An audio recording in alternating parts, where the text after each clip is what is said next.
And we begin with what's expected to be a heated debate. In just a couple of hours, the San Diego City Council set to vote on the controversial unsafe camping ordinance. Thanks for being here at 6 a.m. I'm Eric Connert. And I'm Dana Marie McNichol filling in for Netta Arampur. Now, if passed, the ordinance would ban encampments in virtually all public spaces when there are shelter beds available. CBS 8's Chris Groh, he's live downtown with what supporters and critics are saying about the proposal. Chris. Yeah, good morning. It really has been all-out blitz, as we've been saying all morning here from both sides, trying to make sure that not only they get their sides of this debate out, but also make sure that the public hears that. We've, again, prominently heard from Mayor Todd Gloria, as well as a host of organizations that work as advocates for the homeless that are pushing against this, while Mayor Todd Gloria and others are for this. But take a listen to the author of the ordinance, the one who introduced this, Councilmember Stephen Whitburn, as well as a representative from Housing for Homeless, talk about their sides of this issue. The Family Reunification Program is an excellent opportunity to connect people experiencing unsheltered homelessness with relatives in other states, other parts of the country. Oftentimes, those relatives are more than happy to welcome the individual into their home and provide them with the care they need. The Housing Commission, there's this false narrative that people keep turning down services, and it's actually not true. The Housing Commission has proven that.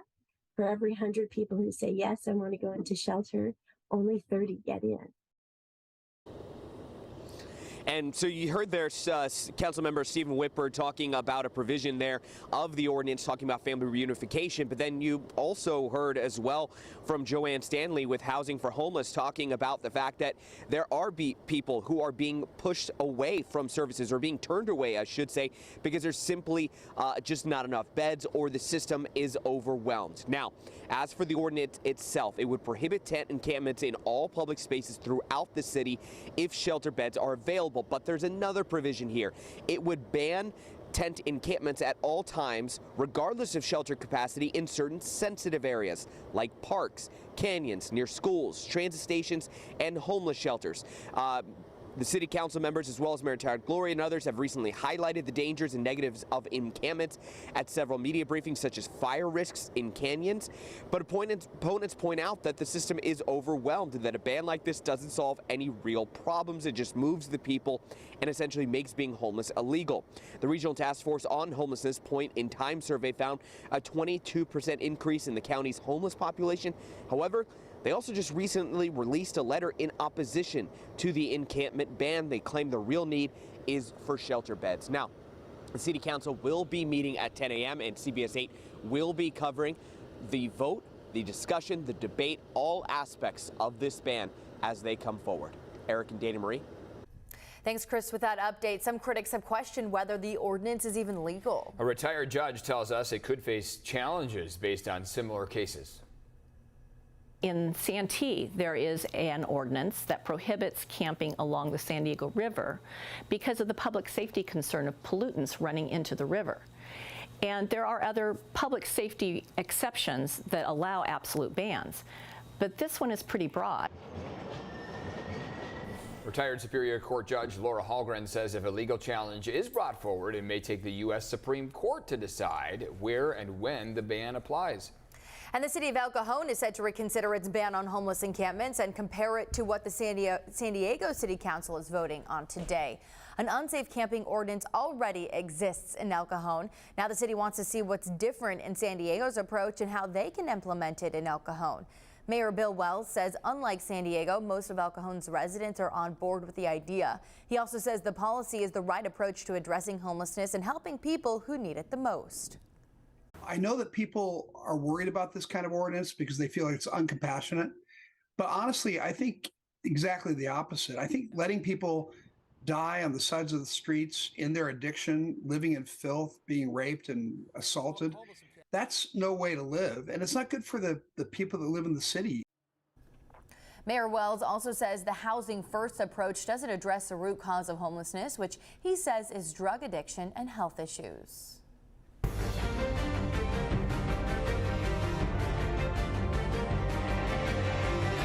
Former President Donald Trump is about 6 hours away from his first appearance in federal court in the case involving his mishandling of classified documents.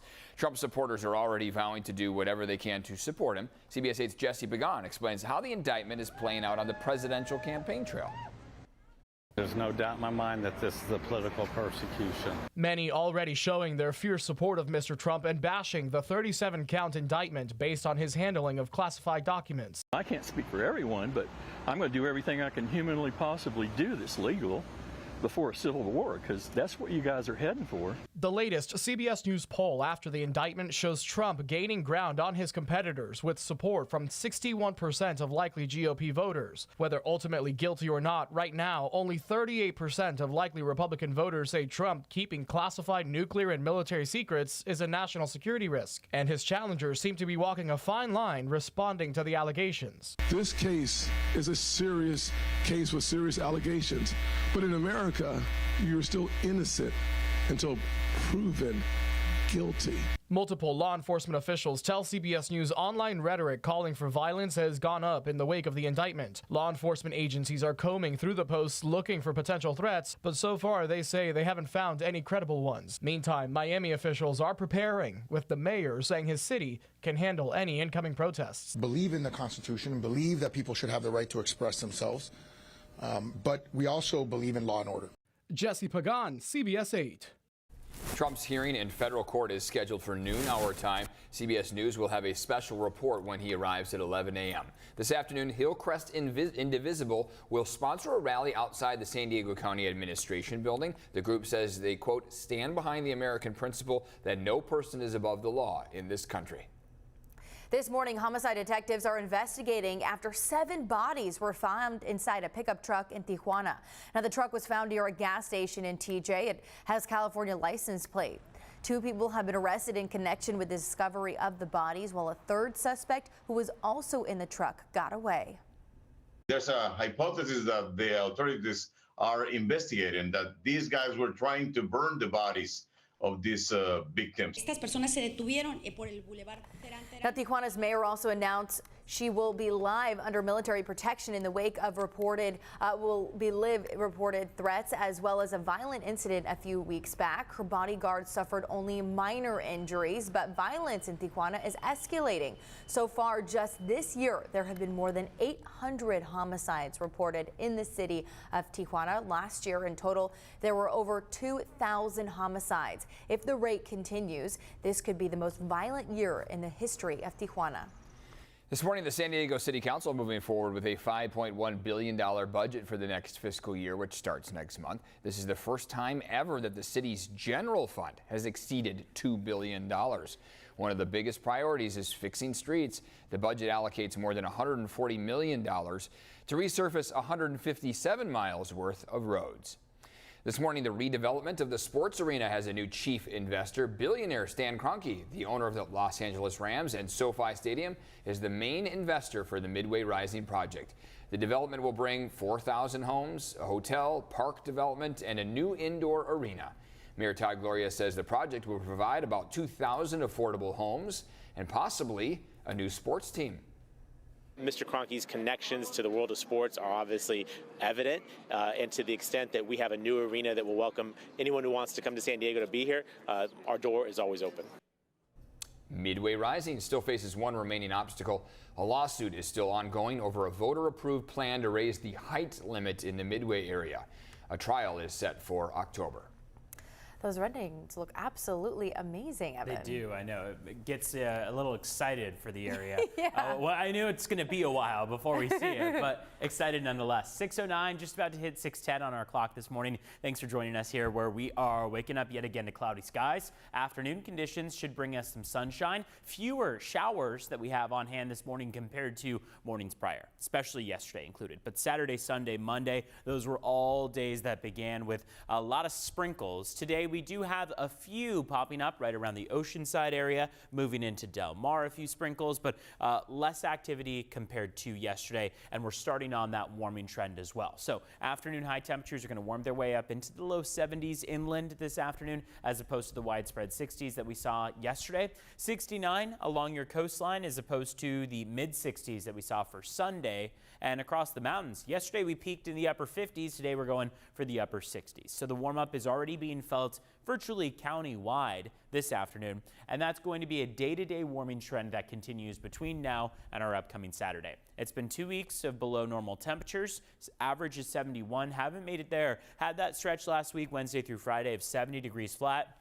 And then yesterday made it to 69 degrees, which does put us in the right direction and situates us nicely for the expectation of some low 70s by the end of this week along our coastline. Speaking of along our coastline, La Jolla facing east right now, socked in quite a bit, overcast skies. Sunrise was at 5:40. Sunset's going to come at 7:57 p.m. So here are those afternoon high temperatures. 69 for San Diego and Coronado, 66 for PB, 73 for Santee and El Cajon. Looking up the coastline in North County, you've got a high of 71 in Oceanside, 66 in Encinitas, and 71 for Fallbrook, Vista, and Rancho Bernardo. Now for traffic, here's a look at border wait times. From the CBP website, a 20-minute wait right now for the general line at the San Ysidro Port of Entry, 40 minutes for the general line at the Otay Mesa Port of Entry. You can head to cbs8.com/traffic. It's got the latest on what our highways are looking like as you head out for your morning commute as well. Back to you.